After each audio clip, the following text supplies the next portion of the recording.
मैं समझता हूँ कि आज का दिन भारतीय संगीत के लिए एक बहुत उदास दिन है।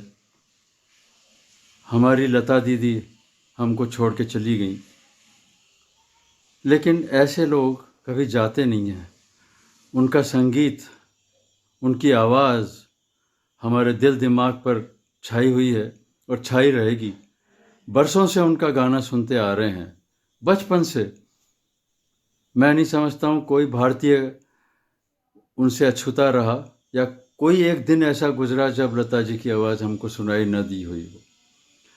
एक बहुत ही बड़ी क्षति हमारे राष्ट्र को हुई है, संगीत जगत को हुई है, और ख़ासकर जो संगीत से जुड़े लोग हैं उनको तो जो दुख है आज, उसको व्यक्त करने के लिए मैं समझता हूँ कि शब्द ही नहीं मिल रहे हैं।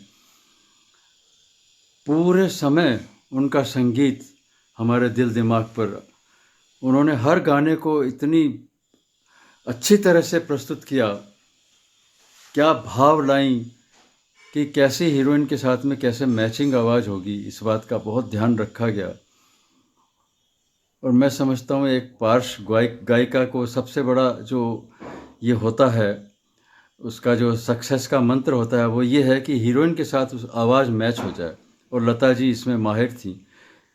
हर तरह के गाने उन्होंने गाए, दुख भरे भी गाए, सैड उदास गाने भी गाए, चीयरफुल भी गाए, सब तरह खुशी वाले भी गाए। अमर गायिका, हमारे दिल पे उनका राज रहेगा, वो अमर हैं। मेरी उनको बहुत बहुत श्रद्धांजलि। बस मैं यही कहूँगा कि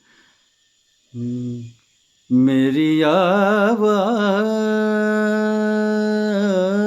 ही पहचान है, घर याद रहे हो नाम गुम जाएगा, चेहरा ये बदल जाएगा। मेरी आवाज़ ही पहचान है, घर याद रहे।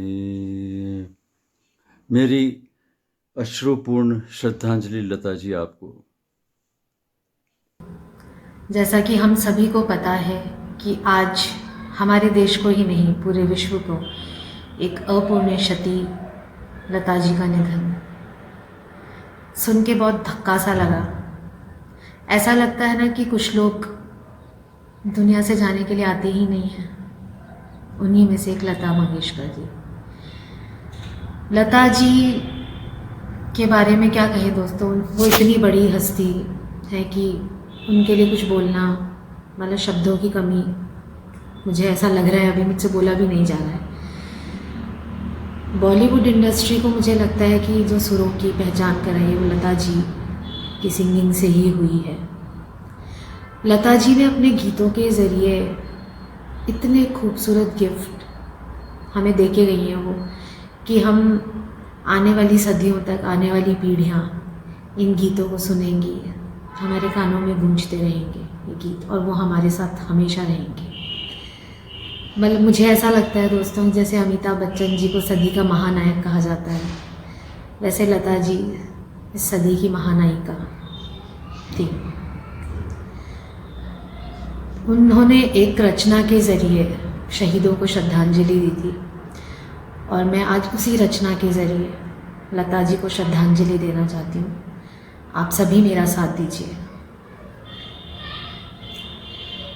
है मेरे वतन के लोगों, ज़रा आँख में भर लो पानी, जो शहीद हुए हैं उनकी ज़रा याद करो कुर्बानी।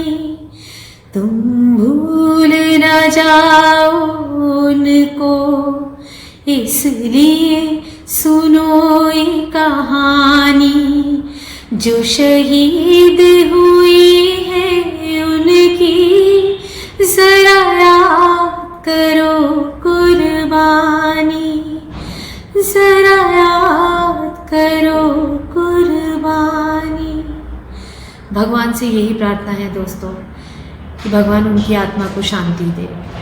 धन्यवाद। आज सुबह सुबह जब से मैंने खबर सुनी है कि आदरणीय लता मंगेशकर जी हम सबको छोड़कर चली गई हैं, तब से मन बहुत दुखी हो रहा है। समझ में नहीं आ रहा कि क्या बोलूं।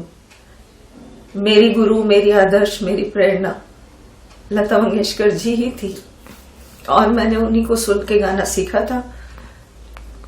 उनके साथ मेरा एक सपना भी अधूरा ही रह गया उनके चले जाने से, क्योंकि मेरा एक सपना था कि जिनको सुन के मैंने गाना सीखा मैं उनसे एक बार जरूर मिलूं, उनका आशीर्वाद जरूर लूं, लेकिन अब ये सपना सपना ही रह गया। और आज सबसे बुरा दिन कहूंगी मैं हमारे देश के लिए, पूरे संगीत जगत के लिए, कि हमने एक अनमोल नगीना खो दिया, लेकिन उनकी आवाज के द्वारा वो हम सबके दिलों में हमेशा जीवित रहेंगी और जब तक दुनिया रहेगी तब तक लता मंगेशकर जी के गाने सुनने को मिलेंगे। ऐसी कोई पीढ़ी नहीं है जो उनको नहीं सुनती है, या संगीत से जुड़ा ऐसा कोई कलाकार, कोई व्यक्ति नहीं है जो उन्हें नहीं जानता। हमने एक अपनी अनमोल धरोहर खो दी। आज मैं उनको विनम्र श्रद्धांजलि देती हूँ और ईश्वर से प्रार्थना करती हूँ कि उनकी आत्मा को शांति प्रदान करें। नमन करती हूँ। नमस्कार, मैं हूं मोहम्मद वकील।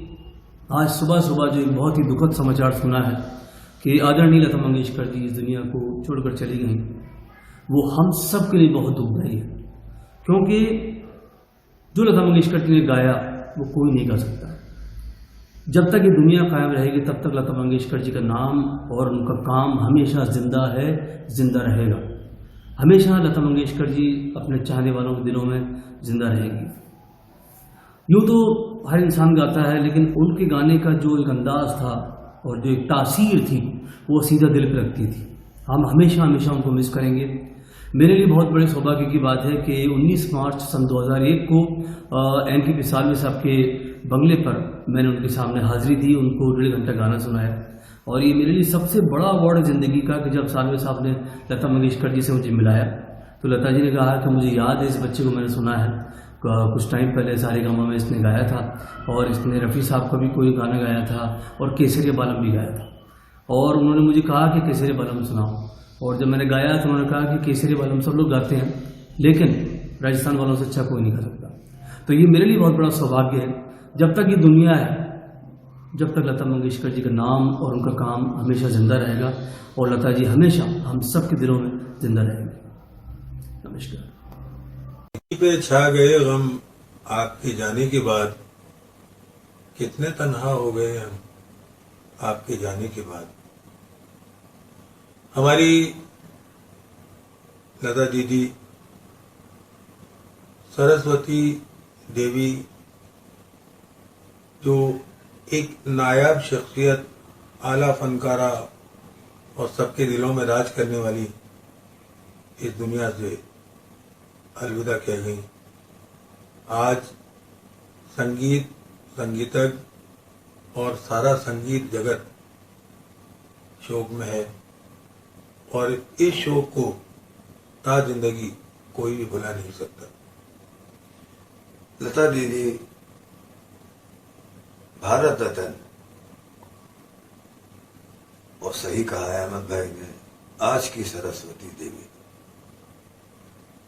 उनके लिए यही हजारों साल नरगिस अपनी बेनूरी पर रोती है।